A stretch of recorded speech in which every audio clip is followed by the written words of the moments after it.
I am Rebecca from ChemKnits, and today we are going to play with Jacquard's Blacklight Blue, their new fluorescent blue acid dye, and try some experiments based on some things we've learned and some things that we want to know more about. Now, this video is not sponsored. Jacquard has sponsored content here on this channel in the past, and they did send me the acid dyes for free for feedback and review. So those are my disclosures.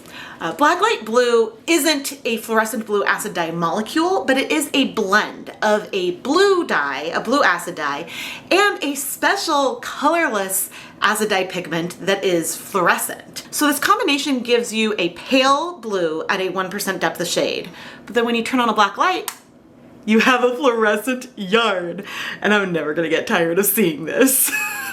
Now, today we want to try to investigate a few things. This is a 1% depth of shade, so it has the equivalent of 1 gram of the Blacklight Blue acid dye on 100 grams of yarn. And you can see it's a pale blue. What if we pump that up to a 4% depth of shade? How bright will that blue feel? Because we have a blend of acid dyes, and when we speckle with them, you can see some fluorescent speckles in areas where you don't visibly see the blue. We want to know if it breaks. If when we dip dye the yarn, will we be able to detect separation of the two pigments? I don't know. And then finally, I want to mix Blacklight Blue with 2 colors in a very qualitative way. We will dye some tonal Blacklight Blue and then dip dye into either Hot Fuchsia, which is a fluorescent pink color, or Turquoise, which is a bright blue non-fluorescent pigment. Now, in talking with Jacquard's chemist, I did learn that mixing Blacklight Blue with red and pink pigments kills the fluorescence.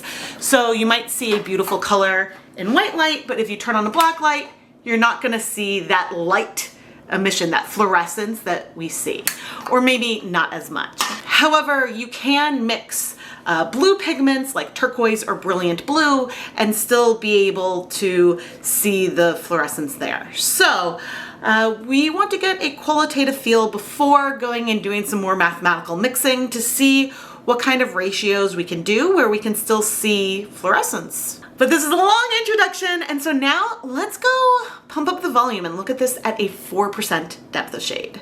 I put on my deluxe rubber respirator mask, safety glasses, and gloves and measured out 4 grams of the Blacklight Blue acid dye because a 4% depth of shade would be 4 grams of dye per 100 grams of yarn.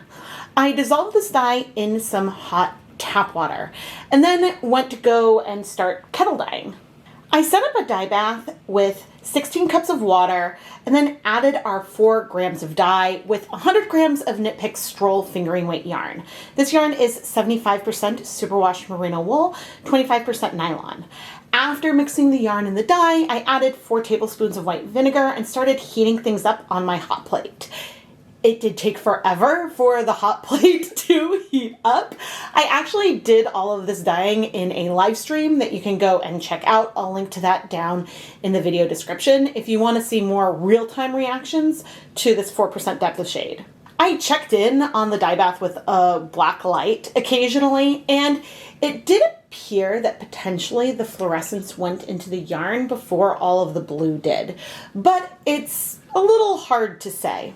Eventually, I moved the yarn over to my gas stove where it's a lot easier and faster to heat things up, and the water cleared completely, at least to the visible eye. When I brought the black light over to the empty dye bath, it was hard for me to tell if I was seeing fluorescence still in the water or if I was seeing a reflection of my black light in the dye pot. So I brought over my other pot of water and then shined the black light onto it. And now you could see an actual reflection because we don't have anything fluorescent in the water, and that was very purple versus the more blue that we saw before. So there is a tiny bit of our fluorescent acid dye left in our dye bath, but when you have the yarn nearby, there's so much fluorescence in the yarn, you don't really see it. So I would still call this as almost completely exhausted. Once the yarn had cooled, I went and washed it. And as I removed it from the dye bath, I did notice a textural difference. The yarn almost felt dry. I'll talk about this a little bit more in a moment. But there was no bleeding as I was washing it, and the water looked clear, like as much as I could tell. And so then after washing the yarn, I put it through my spin dryer and hung it up to dry. Here's the 4% depth of shade of Blacklight Blue compared to the 1%. So we definitely have a brighter blue. It reminds me a lot of Frozen Blue, but I think from Dharma, but I think a little less pigmented. Yeah, and here's the 1% mini that I had shared earlier. Now, under the black light, oh my gosh, it's gorgeous. Okay, I have our 4% depth of shade skein in between two 1%s. It looks so cool. You know, I don't know if it's like significantly more intense, and certainly on camera things look very white. What I see is very, very blue, very bright in that kind of way. And there's no doubt in mind that it glows. It definitely does feel a bit stronger than the 1%, but that makes sense. I just don't think that's picking up on camera. The big downside with the 4% is the bit of texture difference, and I don't know if it's a filler in there that's stripping out some of the oils. It felt like, when I removed it from the pot, like you used a clarifying shampoo on your hair, and your hair feels like, it just feels different. So it is still soft. There's still a softness to it. I think someone would still happily work with it. It's just not as soft as we're used to with Stroll, and the 1% I think feels relatively normal to me. And so therefore, for the projects that we're going to be doing today, where we're going to start with the tonal, we're going to start with a 1% because we still have a very fluorescent color here. And yes, you can dye nylon with it. The nylon zip tie. Now we're gonna start dip dyeing yarn using Blacklight Blue. And to set up, I put on my deluxe rubber respirator mask, safety glasses, and gloves, and measured out 2 quantities of Blacklight Blue. In one of them, I measured out 1 gram of dye, dissolved it in hot tap water. This will be for our dip dyeing. And then in another container, I measured out 2 grams of Blacklight Blue and used this to kettle dye 200 grams of Knit Picks Stroll fingering weight yarn. And this kettle dyed yarn that we're doing will then be used to dip dye into turquoise or hot fuchsia after we do the dip dye into just Blacklight Blue to see if the colors break. Our dye bath is starting to get nice and hot, and I'm going to bring over the 1 gram of Blacklight Blue. I'm going to go rinse out the cup. In this kettle, we have 16 cups of tap water, our 1 gram of dye, and I am going to add, how much acid do we want? 1, 2, 3, 4, I'm debating. We'll do 4 tablespoons of white vinegar. Sometimes when I'm dip dyeing to break something, I try to start with less acid because that might help us visualize the separation of the colors. But it does seem like we're just below a boil here, so I'm gonna go grab 100 grams of yarn and we'll start dip dyeing. Here is our yarn. So what is color breaking? Color breaking occurs when you have a mixture or some kind of blend of dyes and the different molecules strike to the yarn at different rates. So then you start to see a color separation. Now, what might we see here? I don't know if we're going to see something really conclusive, I will be honest. So the only way we would see something really conclusive is if visually we see all of the blue at one end and the fluorescence seems to be pretty even throughout the yarn. That would mean that our blue is striking faster than the colorless fluorescent acid dye. But what I can say from what I've done so far is that it did seem with the 4% like maybe the fluorescent molecule was striking first. So if we see very little fluorescence at one end, you know, and we still see a lot of blue, it would be hard to say. It would be hard to make a conclusion if the fluorescence is striking before the blue, because like, is it just that there's less overall? Are they both mostly going to strike at this deepest end and less at the lightest end?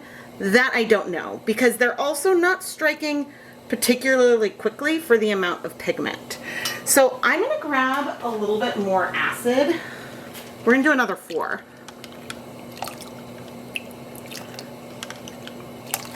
Another 4 tablespoons of white vinegar, because we're curious and want to see. But when I was doing that 4%, I kept turning the light on and off, because it did look like that the fluorescence mostly left the water. But by comparison, this is what was challenging, because there was a lot more fluorescence in the yarn than the water, so it just made it less obvious, I suppose.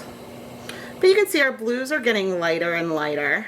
But yeah, we're definitely curious to know how much, or if any, breaking we might see. And I doubt, well, actually I have no idea. I have no idea if we'll feel a textural difference. Like, I don't know if that's about the concentration of water or what.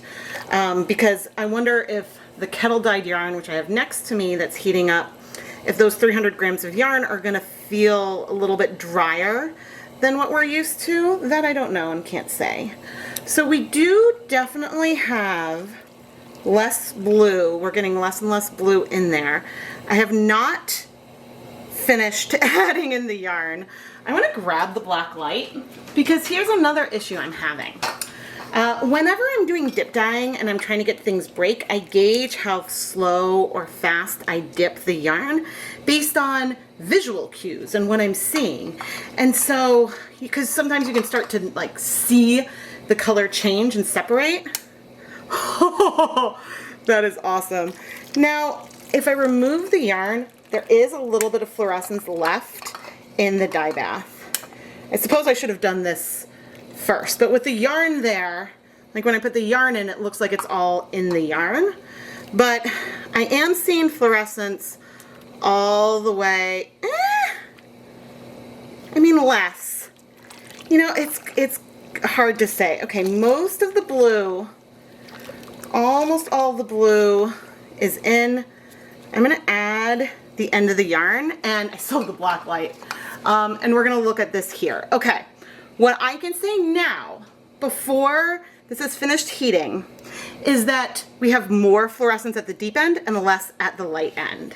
Okay, I think you can kind of see on camera how we have more fluorescence over here than we do right there.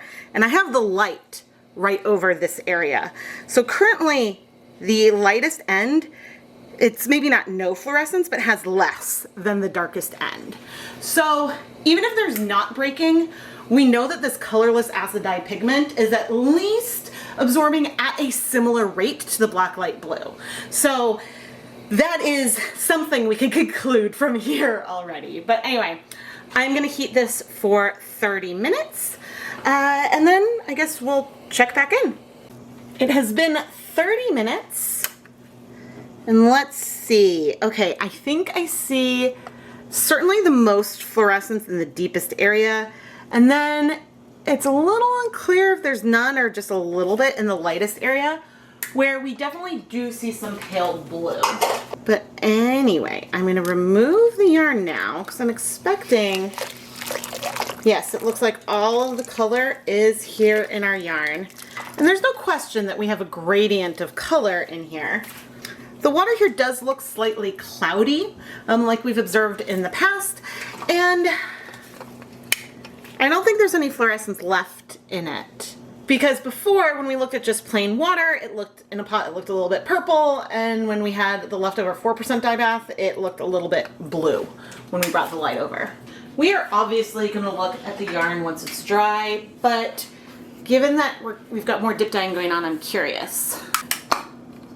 All right, I would say there is a little bit of fluorescence in the lightest end, but I think on camera that's not showing up because you're seeing this, and there's a lot more fluorescence in the deeper end.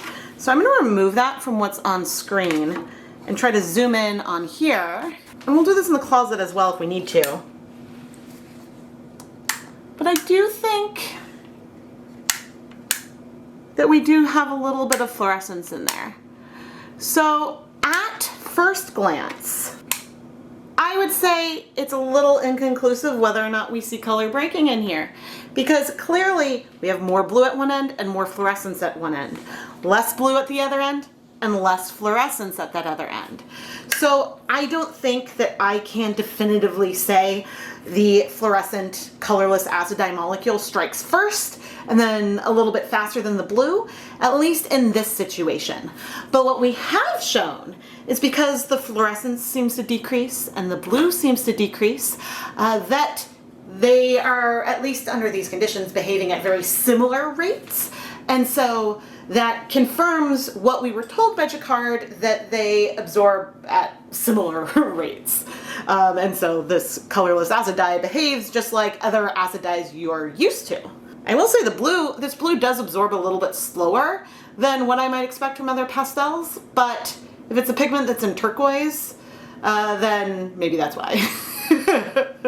Now, when it comes to how much hot fuchsia and turquoise to add, I'm unsure about the proportions. We have 1 gram of Blacklight blue on the yarn, but I don't want to have 1 gram of turquoise and fluorescent fuchsia in there. That's way, way, way too much of the color.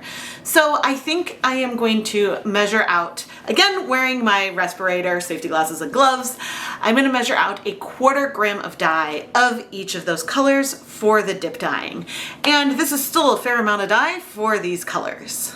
And for reference, in the middle I have a 1% depth of shade of Blacklight blue, in between Hot Fuchsia and Turquoise from Jacquard. And the Hot Fuchsia and Turquoise were dyed back in, I think, 2020. It is now 2023. And just again for reference, here is our 4%, which is less pigmented than the 1% of true turquoise. So even that 1/4 gram is gonna be a lot of dye. I noticed a tiny bit almost of residue at the top when I came to check in, so I'm not sure what that was about. And maybe it deposited a little color on the yarn, but I don't know. I don't know what that's about. All right, we've got our 300 grams of yarn here, and I think they heated for 30 minutes. I just turned down the heat. And the dye bath definitely looks a little bit cloudy. But I'm gonna set the yarn aside, and we're gonna bring over the black light. Okay, maybe, it's hard to say if there's any fluorescence in there. Maybe a hint of something, but certainly almost everything is in our yarn.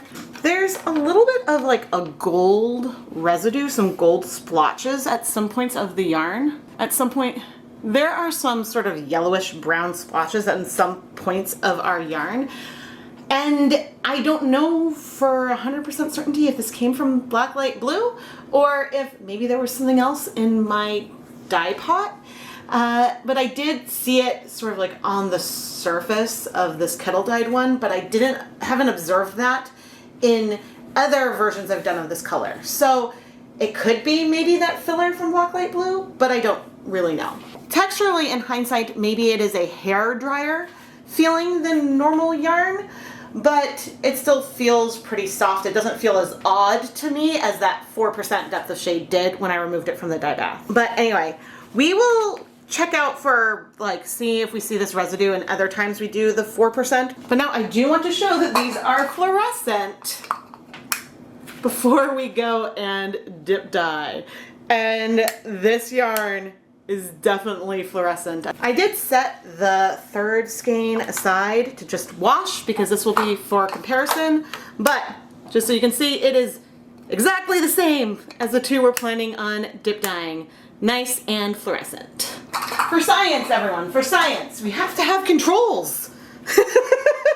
Now we're gonna dip dye some of our Blacklight blue tonal into either Hot Fuchsia, which is a fluorescent pink, or turquoise, which is a bright blue acid dye pigment. This is a very qualitative approach to color mixing because when we have the final yarn, we know potentially the maximum amount of dye of each color that we have, but we don't know the ratios of the 2 colors in any way. So if we see fluorescence in part of the yarn and then the fluorescence stops, we're not going to know what that point is, what those concentrations are.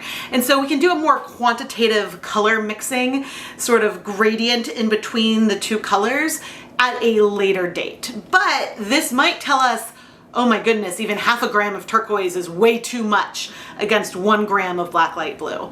So we'll see what we end up with.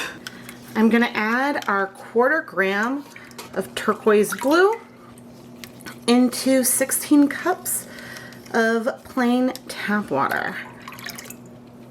And we'll start heating this up. But I'm also gonna add, I think I wanna do 6 tablespoons of white vinegar. 4, 5, 6. We'll let it get nice and hot. Okay, whoop.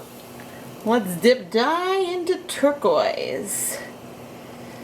Oh, so the value of the color does feel a little different. Turquoise is feeling, well, it's already much, much deeper. But I'm curious if turquoise at a low depth of shade looks like Blacklight blue. I'm not sure, again, of the blue acid dye, which one it is in there. But I do need to go slowish because you can see that this turquoise is not striking very quickly. And I don't want the whole yarn to be covered in too much color. But I am hoping to get some on all. So we may not use all of this blue. I might get a yarn mop to soak up the rest of the color, but we'll see. We will see, because it doesn't matter ultimately, I think, if I have a section on here that is only Blacklight blue, because we will have like that whole other skein to compare it to. But actually, as I add in the yarn, certainly the blue is getting lighter, and so maybe we won't need to remove it entirely. Because yeah, things are actually really well blended together right now. Like you can almost not tell where the turquoise stops. And so that is good. And therefore, yeah, okay, that's really good. Okay, so I think I will end up adding this whole skein in. And maybe about now is the time. And so we're not going to have just Blacklight blue on there. There is going to be some turquoise on there as well, but I'm curious. I'm very curious what we'll see. And I mean, this might not be very dramatic, but why not? Aha! Guess which end looks the brightest under the black light? The area with the least amount of turquoise. I do still see some fluorescence in there, and there's a point, I think, where there's going to be way too much blue, and so it's not going to glow as much. And we'll take a closer look at this, of course, once the yarn is dry. I'm not going to torture myself and wait. So I'm glad that at least at this stage, we can still see fluorescence here. We'll see if that's still the case in a while after it heats, but I'm going to heat this for 30 minutes. It's been 30 minutes, and I would say almost all the color is in our yarn. And actually, I do want to see something. I mean, I do still see some fluorescence in here. I think it's hard to show on camera, maybe, and we're steamy. Yeah, it'll be easier to show later. There is still fluorescence in our yarn, but what I'm curious about is if it feels like we have fluorescence in the liquid, and I would say no. I would say that I don't think the fluorescent acid dye leaked out. I don't think, at least. There's so little blue in here, though, that I'm not gonna bother putting the yarn mop in here. In this pot, I have 16 cups of water, and we're gonna add our 1/4 gram of Hot Fuchsia. Stir things up. The dye bath is still cold, which is how I could add the cup in fully.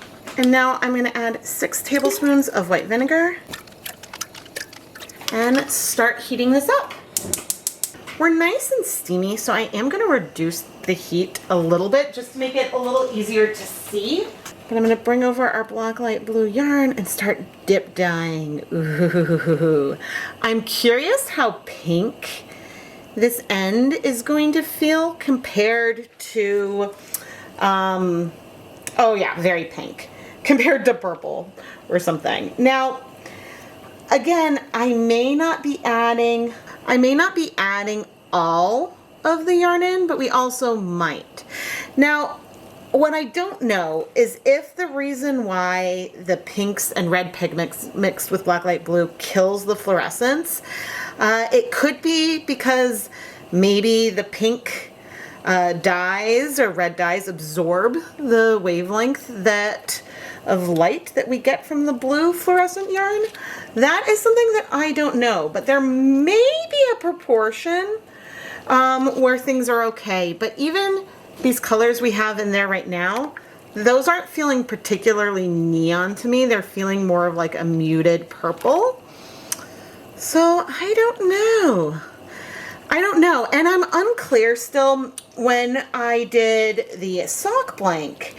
Like, I'm unclear if some of the areas where it looked like this hot fuchsia and the Blacklight blue overlapped, do we still see some fluorescence in those areas? And what I also don't know is if this compound kills the fluorescence in the pink as well, if they sort of like, I don't know, neutralize each other. That's not quite the right word, because I'm also not sure if it's an official like quenching. I mean, there's a fair amount of pigment left in here. I want to absorb more, but I kind of want to keep a little bit of the blue sort of without any color. So I'm thinking that this time I'm going to grab a yarn mop. And what we're going to do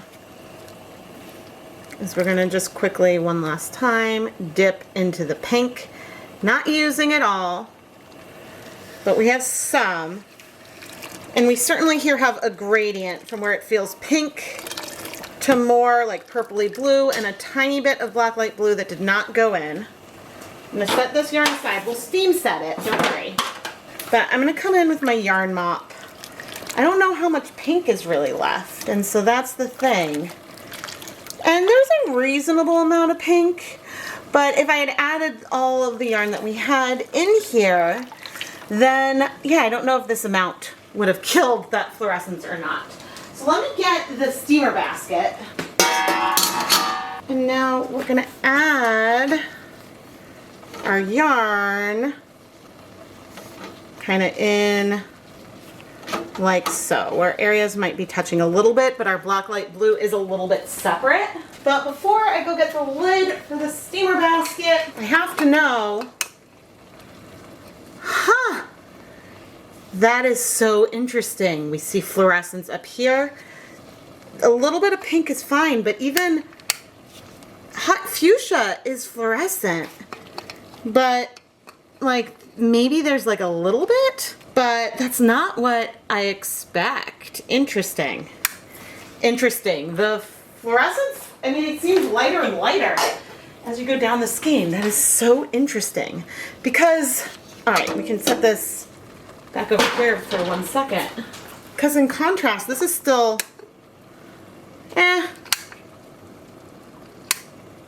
yeah, I mean, this is fluorescent. The water's looking a little bit cloudy to me, but the yarn does feel fluorescent, and so I don't know. I mean, I don't think I have a great scientific reason why. All right, it just hit me that this looks exactly like Broken Wilton's Violet. Is that hitting it for anyone else? But anyway, we're gonna take a closer look at all of this yarn with the Blacklight once it's dry. We can remove ambient light so we can see things more clearly.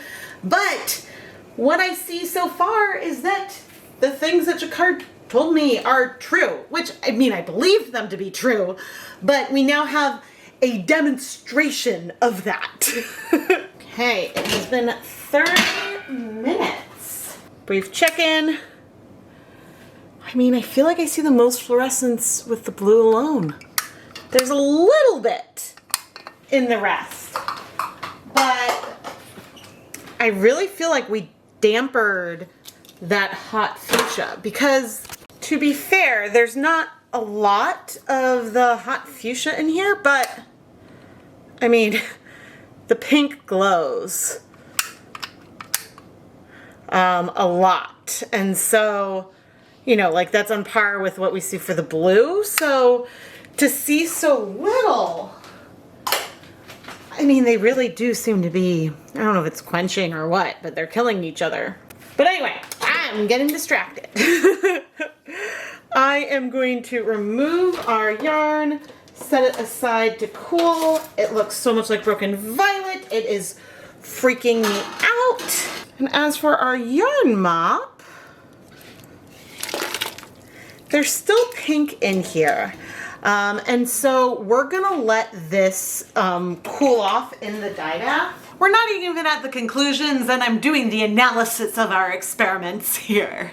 When you add more blue dye to Blacklight Blue, we're seeing less and less fluorescence.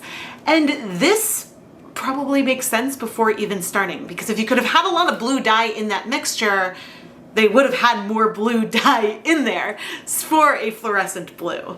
There's no reason to have that blue be pastel unless that is an optimized ratio so you can see a blue that is fluorescent under the black light.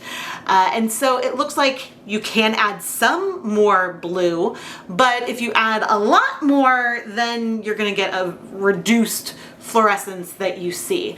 And that is probably because the other blue pigments are absorbing some of that light, some of that black light. And so it's just, yeah, reducing that fluorescence and you aren't seeing quite as much. And this reminds me of a project I did a long time ago where I dyed some yarn in with fluorescent dyes and then over dyed it with black. And that also really reduced the fluorescence because that black was absorbing the light. And so you just couldn't see the fluorescence. Or maybe it wasn't able to fluoresce anymore. Similar. Now, when it comes to adding some hot fuchsia onto our Blacklight Blue, there, if you consider we have fluorescent Blacklight Blue, fluorescent hot fuchsia, but the combination is less bright than either one of them on their own. And even if I had the molecules like right here, I wouldn't be able to say, oh, this is exactly what's happening. But so I'm not gonna worry about that. It's just, all that matters is that it doesn't work. Combining them does not add to the light. You would think that if you had something that was fluorescent and you added something else that was fluorescent, you should see more light versus less. And we're definitely seeing less. And it's not like completely quenched or anything, but there's less there. And so, I mean, I'm excited to see these dry and to see if I can like pick apart anything more and give you guys a better view from what I'm seeing. But I think it's really interesting. Now, can we mix Blacklight Blue with fluorescent yellow? I don't know. I haven't tried this, nor did I specifically ask Jacquard about this kind of mixture. And the reason why I didn't ask is because there is a fluorescent green, which I do believe has a blue pigment in there that isn't fluorescent. So because you can add blue to fluorescent yellow and get a fluorescent green, I don't think that you need to necessarily mix that with Blacklight Blue to get a fluorescent green, but we'll certainly try that in a video later on. So if you want to see that video, subscribe, turn on notifications, and leave a comment down below so I know that's a video you want to see. Now, as we're like seeing preliminary results, and you see why the first time I looked at Blacklight Blue, I waited to bring the black light out, because here I just have to keep looking at it and I'm seeing, I'm not waiting for the end. I gotta know. But I think that to do a more quantitative approach to this, and mostly in particular when it comes to turquoise, how much turquoise can you add to Blacklight Blue? I think that what we'll do at some point is set up multiple different samples And to those samples, we'll add the same amount of Blacklight Blue to everything. And then add very small but increasing amounts of turquoise to the dye until maybe we don't see fluorescence anymore. I think that that is the easiest way for us to then get like a good recipe for Blacklight Blue plus turquoise that gives us a little bit more punch to the blue, but still feels fluorescent. And so I don't think we're gonna create something that's better than Blacklight Blue, because again, I think that I believe that Jacquard optimized this dye to have as much blue to give the like best punch of fluorescence, but we might be able to see if we can add enough that it would make enough of a visual difference to be worth it. So we'll try that. And we can do something similar, mixing in Hot Fuchsia as well. But yeah, I want to know if that's something that you want me to play with more in a more quantitative, which it's still qualitative results, but at least we'll know the ratios kind of way. I washed the yarn in stages because I wanted to wash the yarn that was just Blacklight Blue first, and then I washed the yarn and dipped it into turquoise on its own, then finally the one with Hot Fuchsia. And the reason why I kept the last two separate is that none of the other colors bled, thankfully, but I knew that Hot Fuchsia can be a bleeder, and it did bleed slightly. So I would hate for some of the other yarn to absorb a little bit of that pink runoff, potentially, and I'm trying to have conclusive experimental results. But anyway, the little bit of pink did resolve really, really quickly. And then I put all the yarn in my spin dryer together, hung it up to dry, and now we'll wash that last yarn off camera and, well, let's look at the finished dry yarn. We did a lot of different experiments with Blacklight Blue, including dyeing it a 4% depth of shade here today. We have yarn we dip dyed into Blacklight Blue, a 1% depth of shade of Blacklight Blue that was just kettle dyed, and then taking one of these skeins we dip dyed into turquoise and Hot Fuchsia respectively. And so now we're gonna look at everything with a black light, and it's organized so neatly. We may as well look here before we try to remove all of the rest of the ambient light and go into a closet. The closet is just really echoey. All right, so let's see. All right, I am seeing, ultimately, I think I'm seeing fluorescence almost all over. You'll note that if I look down here at the end of the dip dyed skein, we're seeing a lot less fluorescence at the lightest end. That's consistent with what we saw before. And I do think with the turquoise, I do think I'm seeing some amount of fluorescence all over, but I do think we need to remove some of the light we have in here to really help see this.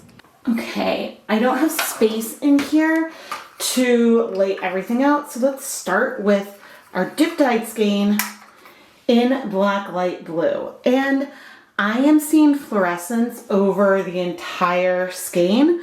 There's just more where we have more of the dye and less where we have less.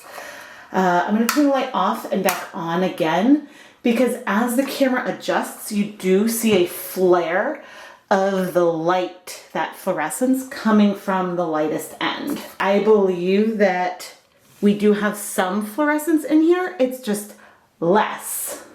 And the lightest end is not white, it is pale blue, and I think that the fluorescent acid dye molecule and our blue acid dye are striking at similar rates.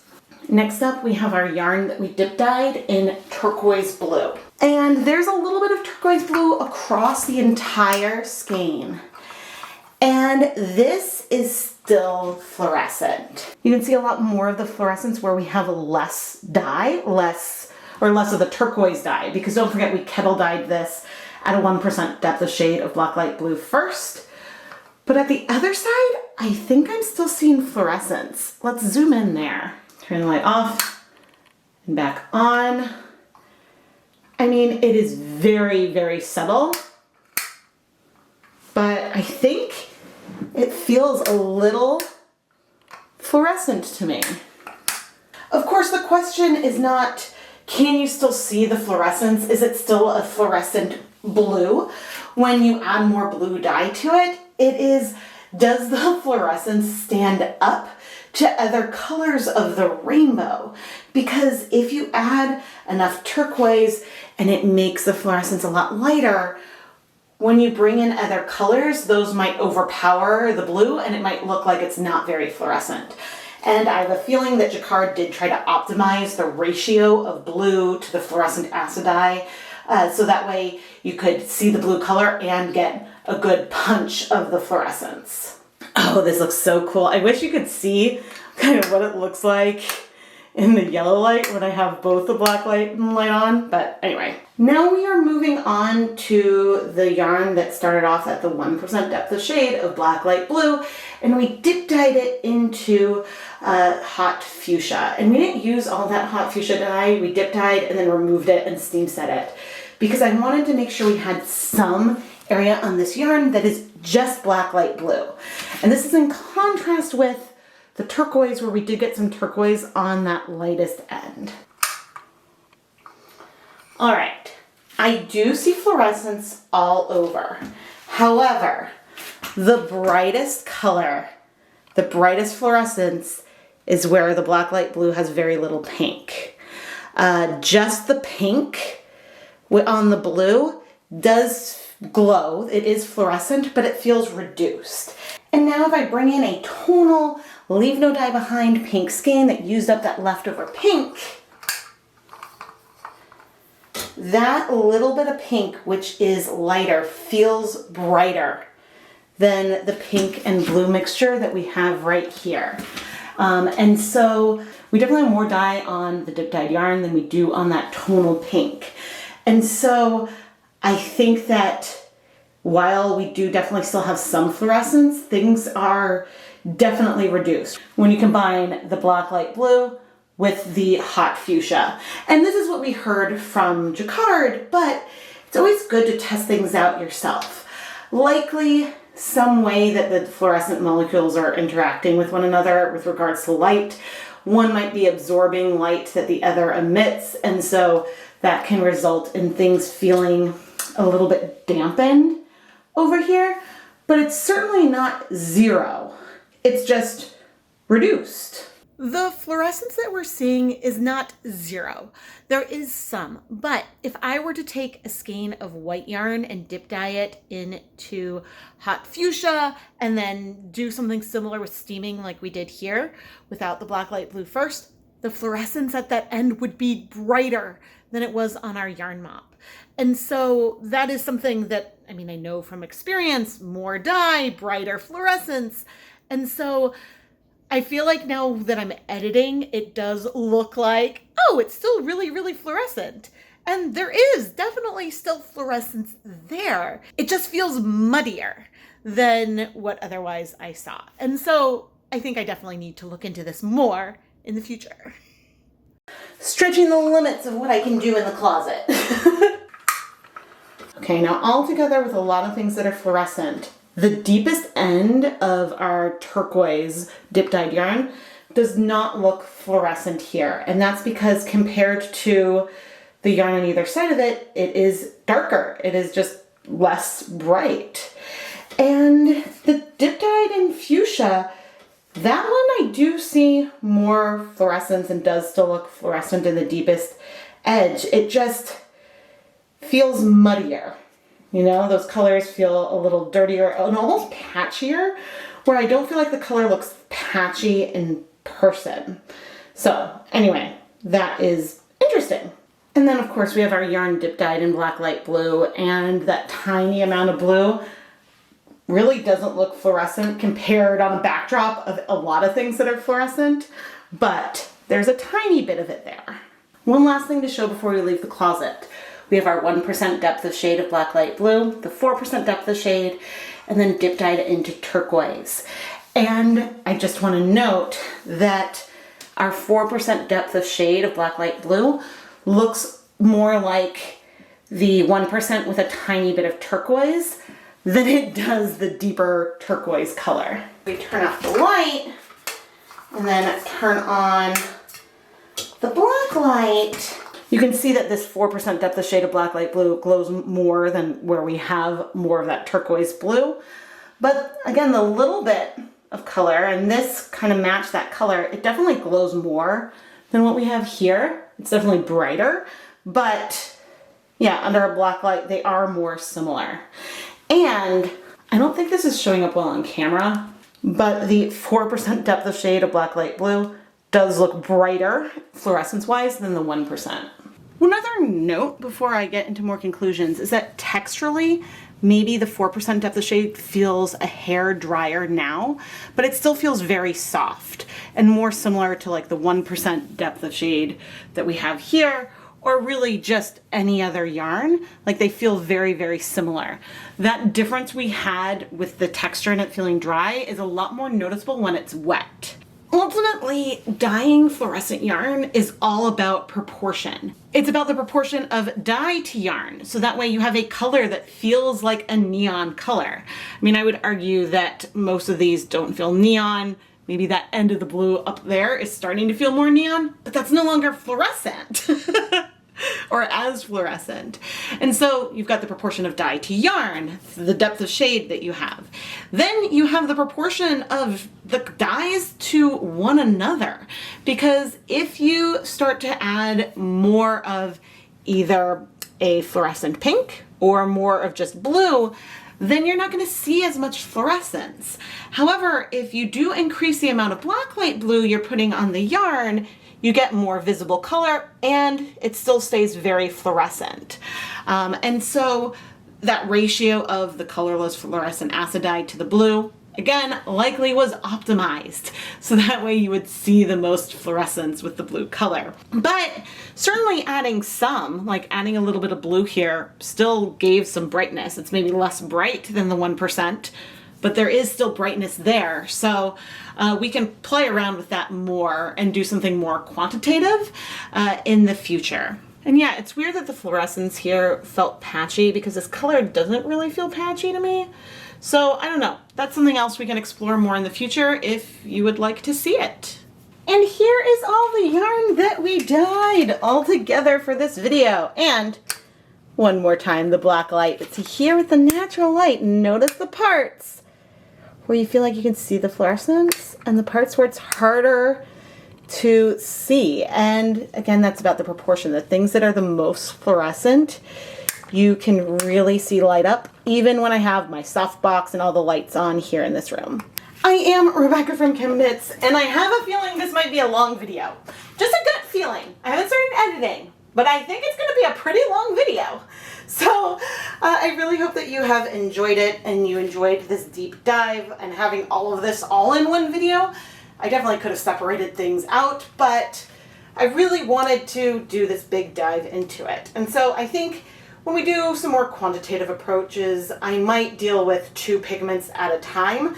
So say just Blacklight Blue and Turquoise, or just Blacklight Blue and Hot Fuchsia, or maybe other pinks as well. Like, keep it more to one family, so we're exploring one thing. But I'm excited for you to hear all the things I want to do with this and to see some other content I have coming up, because I did also dye a rainbow already on some silk using Blacklight Blue mixed with some turquoise. And well, I'm about to go film those conclusions, so I'll be looking at that soon. If you're wondering how you can support the content here, the biggest thing you can do is subscribe and turn on notifications. I have a Patreon where you can also help support the content here. There are always links to the Patreon in the description, patreon.com/ChemKnits. I also have an Etsy shop, ChemKnits Creations, where you can find the yarn that I dye in my videos, including yarn dyed in this video. That yarn might already be in the shop, or it could be that I haven't listed it yet. And so one of the Patreon perks is that certain levels you get advanced notice of shop restocks, so you can always go and see the newest yarn that I've dyed, because sometimes things are listed before the video comes out, and sometimes they're listed after. Depends on the schedule. But anyway, I am Rebecca from ChemKnits, and thank you so much for watching.